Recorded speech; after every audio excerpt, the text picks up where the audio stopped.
पाकिस्तान की जंग है। 27वीं रात को, जुमेरात की रात को हमने फैसला किया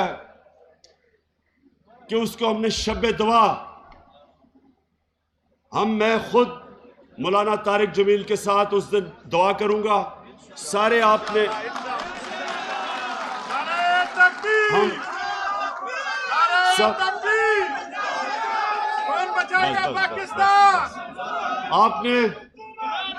आप सबके लिए हम बंदोबस्त करेंगे। स्क्रीन्स लगेंगी वहां, उस दुआ के ऊपर सारे जिधर भी पाकिस्तान में हम हर जगह के ऊपर हम वो स्क्रीन्स लगाएंगे। 27वीं की रात को 10 बजे हम सब अपने मुल्क की आज़ादी के लिए, सलामती के लिए दुआ करेंगे।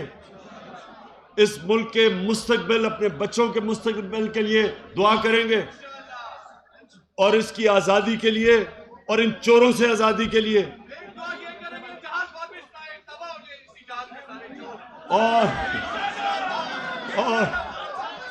और आप सब ने उसमें शिरकत करनी है शब दुआ में।